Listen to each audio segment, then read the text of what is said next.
Thank you for joining us here on another exciting episode of How Is This Movie? Be sure to like us on Facebook at facebook.com/howisThisMovie. Follow us on Twitter at HowIsThisMovie. Check out our website, www.hitmpodcast.blogspot.com, and look for us in the iTunes store. Be sure to leave us a 5-star rating. Any 5-star rating, we'll read live on the air. So, the people are going to be shocked and surprised when they learn some of the things we discovered along the road to this episode, and some of the stories that go along with it. Do you not agree, Dana? I think it's absolutely crazy, because what happened was we were doing a little bit of brainstorming, looking for some ideas for future episodes, and I literally said to you, Jonathan, do you ever wonder about the rating system, where it came from, who rates the movies? I was shocked when we did a little, just a little bit of research. It shocked me, so we went really far down the rabbit hole. How do you think the listeners are going to feel about all this information on the rating system and the MPAA? I think they're going to be shocked, to be honest with you. I remember there was just a couple of our friends that we talked a little bit about what our show is going to be about, and just gave them little tidbits of what we had found out, and they were shocked. I mean, it's an interesting story and legacy of the Motion Picture Association of America. Oh, yeah. Well, for those listeners who haven't heard of the Motion Picture Association of America before, or don't know what it is they're really doing back there, they, at the very least, will come out of it with a lot of interesting knowledge that they didn't have before. I couldn't agree more. Okay, so let's start at a time before any such rating systems existed. It was like a massive free-for-all, and at the center of it was the predecessor to the MPAA. Well, yeah, and what we're talking about is Hollywood in the very beginning, in its infant stages. I mean, film is a new medium. Sound in film is a new medium. Even back then, producers in Hollywood, they knew what sold. Yeah.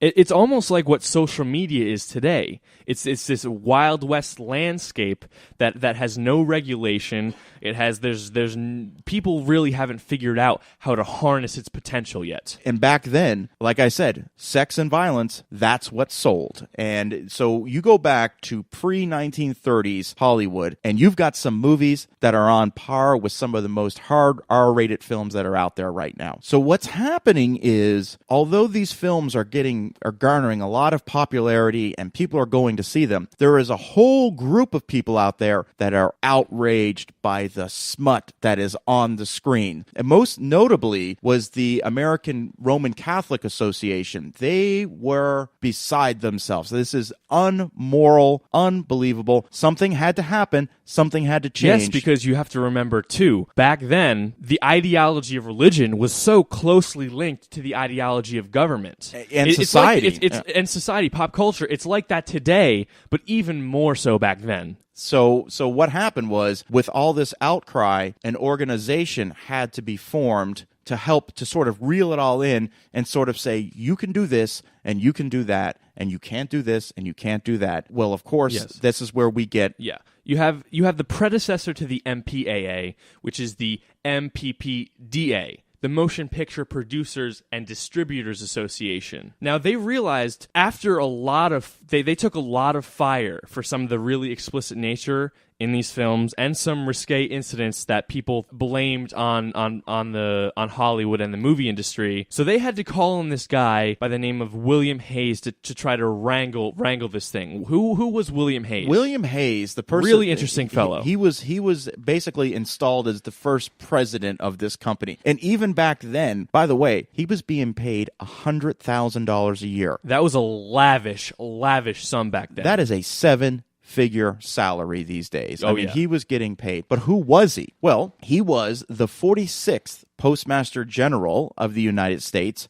He was at one time the chairman of the Republican National Committee, the RNC. So this guy's heavily has a heavy influence in government. He's a straight politician. He was a politician, but when I want to use... here in today's society, we like to use the term liberal and conservative, left-wing, right-wing. But this guy was ultra-conservative. This is the true definition. Ultra-religious. Let me tell you what this guy was. This guy, Will Hayes, he made Bill O'Reilly look like Jon Stewart. I mean, this guy was as conservative as they come. So when you install a person like this as the head of this company, look out, Hollywood, because changes are a-coming. Oh, and change he did.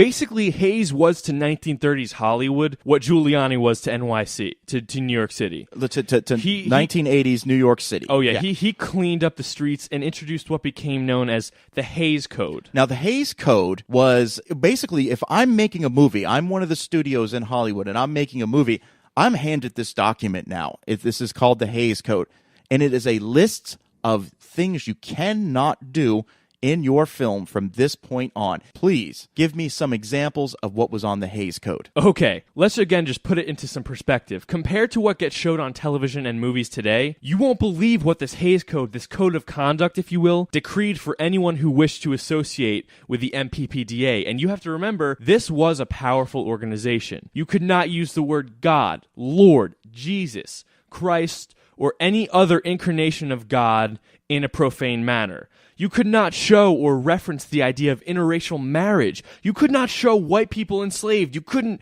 ridicule the clergy. Furthermore, if you could believe that, they had an even more extensive list of be carefuls and try not to touch on these, including but not limited to theft, robbery, safecracking. There goes every cool heist movie. Methods of smuggling. You couldn't show any sympathy for criminals. You couldn't show men or women in bed together. The list goes on. I mean, you couldn't show surgical operations, excessive or lustful kissing. So you see that Hayes wanted as much entertainment in movies as there was, staring at the front of the Bible while you're sitting in church. That's basically. Well, is that all the way true? Actually, am I being too biased with this? I gotta say, I don't think you are. From everything that from all the research that I was able to come up with. I mean, the answer is look at film from the introduction of the Hayes Code up until the 1960s, and I'm going to say the early 1960s. During that period, I mean, films are safe. I mean, films it's a family affair. So you're saying it's just wholesome film. They are wholesome. I mean, I think when you get into the late 1930s and into the early 1940s, you were getting some World War II films that they showed people getting shot. I mean, they didn't show squibs going off or blood or anything like that, but there was certainly violence on screen and implied violence. But I think those movies got a pass because most of those films were, the U.S. Army battling the evil Nazi regime. Oh, there was a lot of propaganda when it came to those World War II films. So some films got a pass. So give me a couple of examples, the films we got, let's say from the 1930s or 40s, that really a staple film. Well, I mean, that made it around the Hayes Code. Well, for example, The Wizard of Oz. That's a great example. Gone with the Wind bucked it, though. If you think about it, Gone with the Wind, they used the word damn, and that was against the rules back then. That was so controversial. But the movie was such a massive. The word damn. Just damn. He says the words, frankly, Scarlett, I don't give a damn. So we've got this period of time from the introduction of the Hayes Code, which, obviously, to say that it restricted filmmakers is to put it mildly. But something was happening in America in the 1960s. Social change, civil change. And a lot of it. Was happening. And it wasn't just happening, with everyday Americans. It was happening in Hollywood. Movies were starting to say, forget the Hayes Act. We're trying to tell a real story here. And I cite movies like Psycho, Alfred Hitchcock's Psycho, which today, by today's standards, is rated R. I mean, and in that movie, by the way, there's no bad language in that film, but there was that one infamous shower scene, and that movie was released. It was released. People said, forget about the Hayes Code, forget about the code of conduct. We're going to go ahead and release this film. So despite that code being there were filmmakers who were willing to push the envelope, even though it might garner some controversy. And more importantly, there were movie theaters that were showing these films. So what did Hayes think of all this social change? Because there were some severe penalties if you went against anything that the MPPDA said, right? There were some major penalties. In fact, let me just tell you how it worked with Hayes. So Hayes was the president of this organization. One of the first things that he did was he hired a production code administrator. This gentleman's name was Joseph Breen. Now, it was Joseph Breen's job to enforce the code, the Hayes Code, if you will, the unofficial title for it. It became known as the production code. So what he would do is he would actually watch the movies, and he would go back to the studio if he didn't feel that it had met the certain criteria laid out by the Hayes Code. So you have one individual who's responsible for deeming whether or not a film is suitable for distribution. One person. Just one guy. One person made the decision. But then again, think about it. He had a list to go by. I mean, he had a very, very detailed list. That little formula, as Hayes called it. Yeah, absolutely. So he's known as the production code assistant. So he would actually literally give the film what was known as the PCA stamp of approval. Now, you had to have the PCA stamp of approval if you were going to show a movie in American theaters. Now, what would happen if a producer or a theater owner attempted to show a film that didn't have the PCA stamp of approval? They got fined a hefty sum of money. It was $25,000, right? $25,000. $25,000 back then is what today? I mean, that's easily $250,000, $300,000. And that's just a ridiculous amount of money. Now, Hollywood, the studios, they have to conform to this act. They have to conform to the code. Well, you asked me how Hayes reacted to the social change that came in the 1960s. Hayes was only the president of the organization until 1945 when he stepped down. Enter in Eric Johnston, who was the 4-time president of the United States Chamber of Commerce.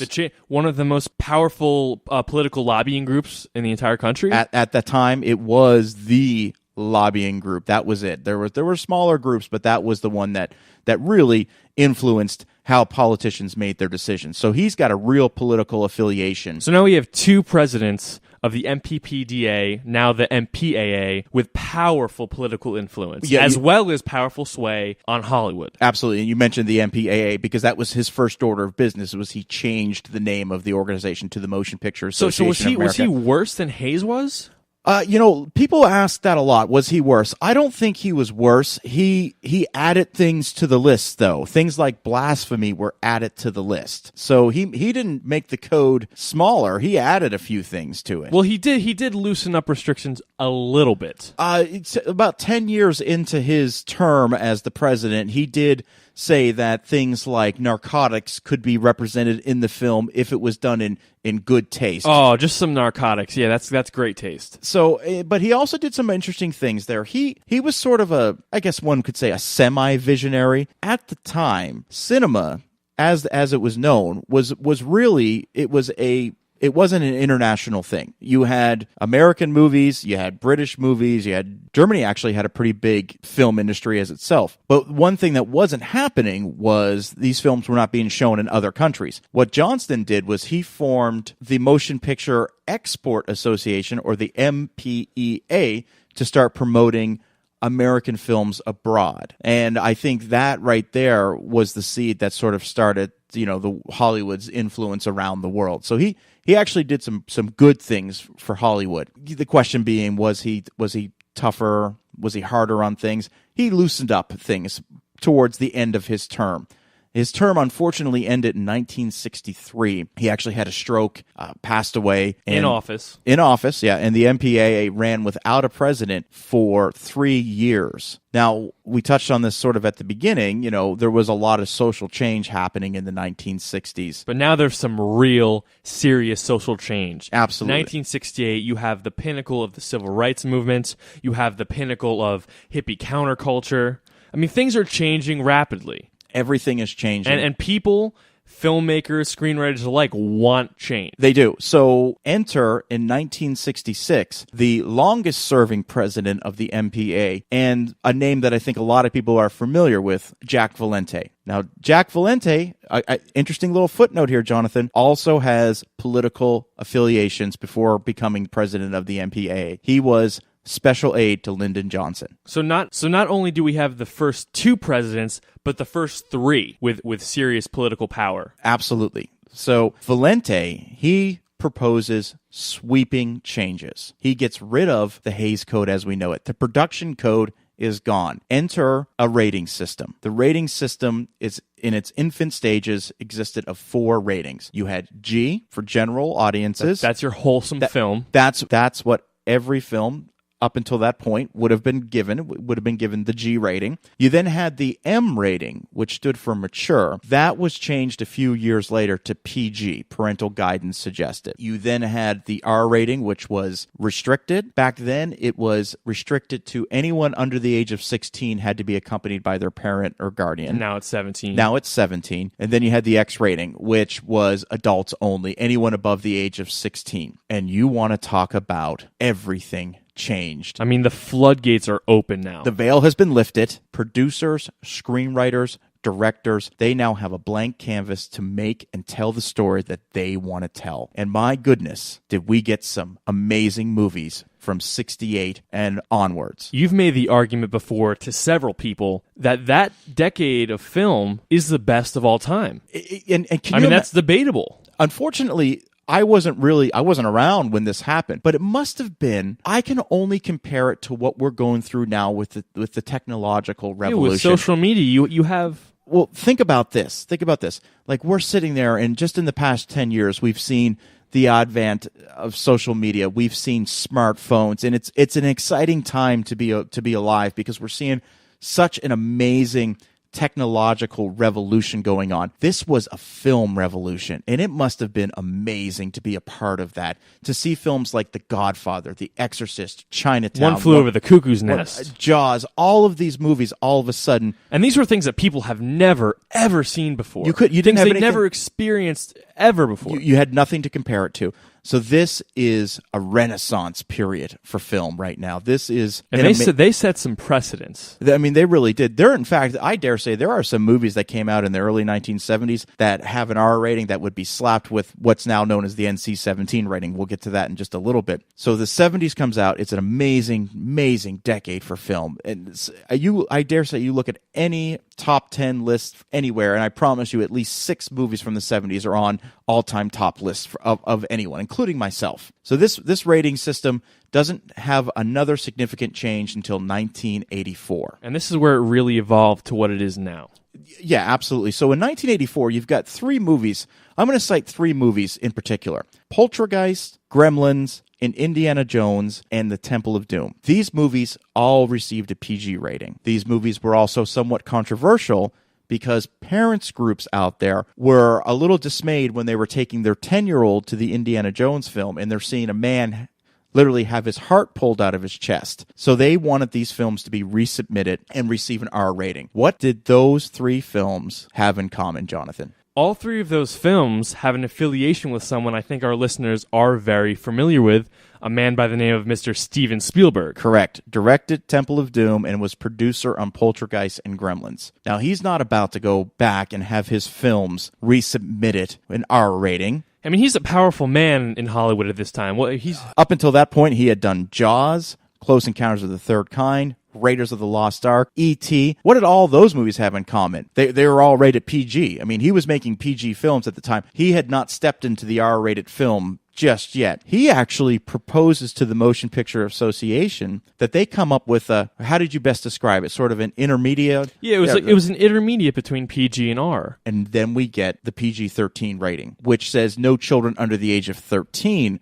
are going to be admitted without their parent or guardian. But talk about the power that man has. I mean, everyone's seen a Spielberg film. Everyone loves Spielberg films, but the fact that he had the power to create an entire new rating that basically today is the standard everyone wants, because it's that teenage market. Everyone wants the PG-13 rating. When you look at, let's just look at this. Is the summer blockbuster season has just kicked off. Every hotly anticipated film that's coming out during the summer movie season is rated PG-13. That gives filmmakers so much more latitude with violence and maybe a little sexual innuendo and a couple occurrences of maybe some bad language, but nothing overly excessive. And Spielberg himself now really only does PG-13 films and R films. Occasionally he'll do an R-rated film every once in a while, but now he does the PG-13. He helped create the rating system. He now pushes the limits on that rating system as well. Trivia time, 1984, PG-13 rating is introduced. What's the very first film that's released in American theaters with the PG-13 rating? Oh, wasn't it? It's Flamingo Kid with Matt Dillon, right? Oh, you know what? I'm gonna give you half credit on that one because why? That's right. You know what? The Flamingo Kid with Matt Dillon was the very first film rated PG-13 by the MPAA. However, the second film rated PG-13 was actually the first one released, and that's Red Dawn. And so that was, I suppose now looking back at it, that was maybe a bit of a trick question. Okay. My apologies on that one. So we're both right. So the first film released to a general audience was Red Dawn. That had a PG-13 rating. And you want to talk about a movie that pushes the boundaries of a PG-13 rating. It was in the Guinness Book of World Records for years as the most violent film ever made. I've gone back and watched that film just recently, and it is, I mean, it would be rated R by today's standards. Oh, easily. We'll get to that. So 84, we see a change in the rating systems. We don't see another change in the rating systems until 1990. And in 1990, the MPAA changes the X rating, which by that point, whenever you labeled a movie rated X, people's thoughts automatically went to pornography and an adult film. Triple X, everyone, it's synonymous with porn. Yeah, the adult film industry ran with that X and made it their own. So the MPAA changes X to NC-17, which means no children under the age of 17 will be admitted in the theater, regardless if they're their parents or not. Now, a lot of movie theaters wouldn't play films that were rated NC-17. Yeah, and that's true today. You don't want your film rated NC-17 because you're not going to get an audience for it. And theater owners, if I'm a theater manager and I've got to choose between a few PG-13 rated movies and a few R-rated movies and then an NC-17 movies for films that I'm going to show this weekend in my theater, I'm not touching the NC-17 film. No one's going to be able to go see it. Of course not. Of course not. So the rating system as a whole hasn't changed since 1990. That is the rating system as we know it. Okay, so Breen isn't here anymore. He's, the guy the lone individual who had the power to rate the movies is gone. Who's rating the movies now? I mean, are these studio executives, theater owners? Who's in charge of that? Well, officially, the MPAA says that the rating system is to be used as a guide for parents to let them make informed choices on what films they're going to let their children see. So who better to rate the films according to the MPAA than parents themselves? It's a secret parents focus group that they go in.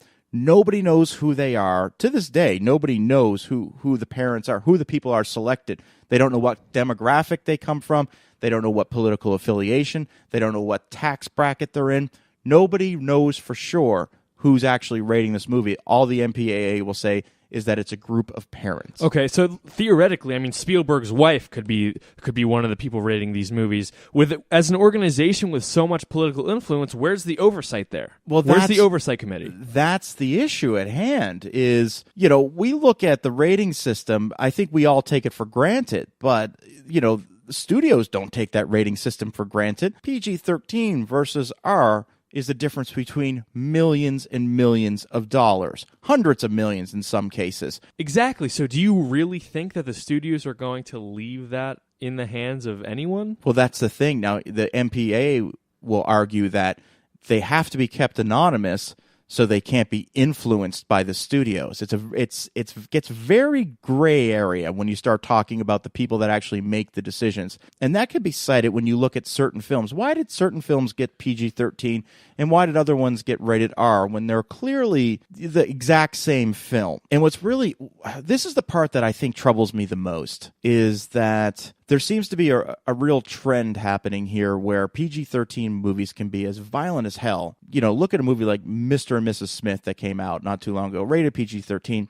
75 people killed on screen in that film, and it's rated PG-13. But the same organization fought tooth and nail to have Titanic rated R, not because of the hundreds and hundreds of people that die on screen during the sinking of the Titanic, but because of 20 seconds of Kate Winslet in the buff. I mean, where's the logic there in that? There's not, because what's interesting is they have really loose guidelines. Like, for example, the F word. It can be used in a PG-13 movie once as long as it's not referring to sex. Like, I can't say I'd F her. As soon as I say that, it's rated R. But you can say, oh, I didn't have any effing ice cream, and that's fine. That's PG-13. That's fine. So it's, that's for me, that's really the only guidelines I can think of now. In fact, I've also read recently that smoking in a movie will automatically get you an R rating unless it's period specific. If it's something like Mad Men,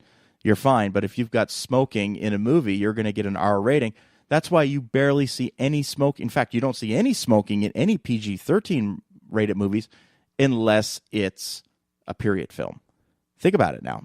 Do you see anybody smoke in The Dark Knight, The Avengers, Transformers? I can't think of anything off the top of my head. Yeah, absolutely. So there's certain things you can and cannot do, but it's a real gray area, and it's got to be really challenging for a filmmaker because you don't have that ironically, you don't have that code of conduct to go by. So you could be set out to make a PG movie, and a couple shots here, maybe somebody smoking, something like that, and you're slapped with an R-rated film, and then you've got to go back and make cuts. And it costs money to go back and retouch these films.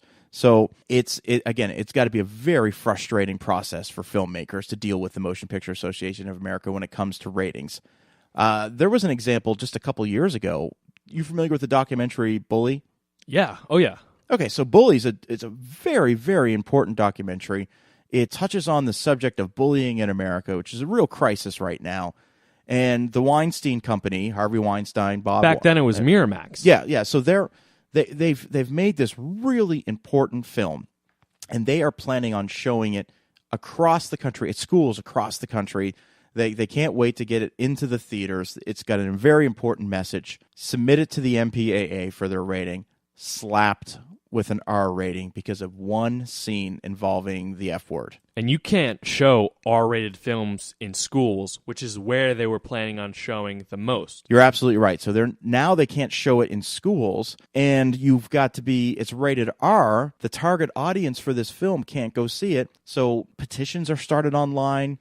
People are really trying to press the MPAA. Harvey Weinstein, one of the most powerful people in Hollywood. These are the Weinstein brothers. They one of the most powerful production companies in the whole world, and they can't fight against the MPAA. So what do? They say, fine, forget the MPAA. We're just going to release the film unrated. Well, several of the major theater chains out there have policies that they will not show films if they're not rated by the Motion Picture Association of America. AMC comes out and says that they will show the film, but they will treat it like an R-rated film, which means you have to be all the guidelines for R-rated film. Eventually, Weinstein, they go back and they make edits to the film to receive a PG-13 rated movie. That asks the question, how powerful is the Motion Picture Association of America? Spielberg's able to get a new rating introduced. But yet the Weinsteins can't cut a couple shots for a PG rating. They have to PG-13 make cuts to rating. their film. So that asks the question, how powerful is the MPAA? Well, in 2004, Jack Valenti steps down as the president after 38 years. And I think a lot of people will say that he did great things in his tenure as the president of the MPAA. Well, film is where it's at, really, because of the decisions he made, especially with that rating system. He was replaced by former Secretary of Agriculture Dan Glickman. One of the most poignant things that Glickman does during his tenure is he's able to lobby for $400 million in tax incentives for the movie industry. If you were ever asking the question, how much influence is the MPAA, they were able to get $400 million from the federal government. And what do they do with that what do you think that part of that $400 million was used for? Well, if it was me, I'd spend that on fighting piracy. That's exactly it. Now, to touch on this subject, you need to go back to the 1980s. There was new technology coming out that Hollywood and the Motion Picture Association of America deemed as the ultimate threat to the theater-going experience. And what was that? That would be something that we're quite familiar with, especially if you've listened to the show.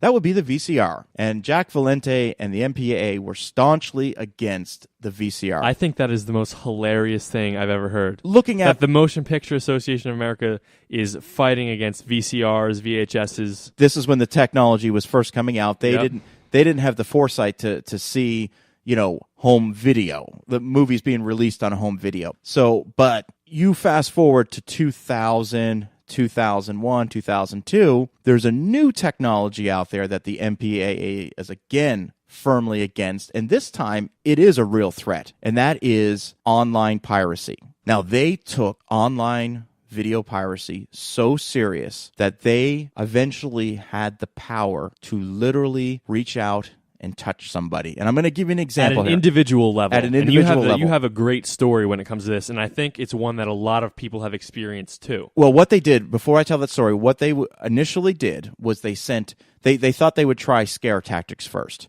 When they suspected somebody of illegally downloading and sharing movies, they sent a cease and desist letter to them. And imagine you open up your mailbox and there's a letter from the Motion Picture Association of America saying, you need to stop or we're going to sue you. That didn't work. Eventually, they got to the point where technology was able to catch up with the people that were illegally downloading and sharing these films, that they were able to really, now they could really press you. At an individual level. They could get you. They could. And I'm going to explain first. I'm going to explain a personal experience that happened to me that lets me know how powerful the MPAA is. 2009, I wake up random Saturday morning. I go to log on to I'm checking my Facebook or email, whatever. My internet is not working. To set the scenario up, I'm living in an apartment with myself, and I've got a roommate. Now, it's not unusual. It's not unprecedented for my internet not to be working, so I go through all the usual, unplug the router and the modem and hook that all back up. The usual suspects. Yeah. I'm going through my little mental checklist. Okay, so that's not working. Interestingly enough, though, my cable was still on, and my internet and cable were bundled together. So what? Now I'm asking the question, what the hell is going on here? So I call the cable company. In this particular case, it's Cox Communication. I call them, I give them my information, personal information, and the lady on the phone goes, well, Mr. Buckler, I'm going to transfer you to our security department. Security? I said, security department? That's all I can tell you. And next thing you know, I'm transferred, and the guy's like, Cox Communication Security Department, this is Roger. And I'm like, hey, Roger, how are you? I gave him my information. And I said, he goes, well, your internet has been turned off. We've had to suspend your internet. I said, for what? Well, the Motion Picture Association of America has filed a grievance against you for illegally downloading and sharing a movie. Specifically, what happens in Vegas. Now, this is where things take a real, odd turn. I'm like, what are you talking about? Now, I'm going to be honest with you. Maybe back in 2003, 2004, I might have had LimeWire on my computer and downloaded some music and everything. But you don't remember downloading those films. No, don't. Not only do I not remember, I don't even have any of the BitTorrent programs. I don't have any of that stuff on my computer because I think you and I both take the same stance that we really are anti-piracy. I think we're firmly. I think we're about artists getting money. This is in the music industry, getting money for your product. I tend to sympathize with the studios when it comes to that. I do too, because if the more money they make, the more movies they can make, and I think it's better for all of us. Anyway, so I firmly take the stance that I have no idea what the hell this guy is talking about. I've never downloaded anything illegal on my computer since moving into this apartment. I don't. What happens in Vegas? That's that Ashton Kutcher. Oh God, no, that was not me. So he says, this is how it's going to work. Your internet has been suspended until you contact us. We are now going to reinstate your internet with a verbal warning. The warning is that if this happens 2 more times, the second time you will lose your internet for a year.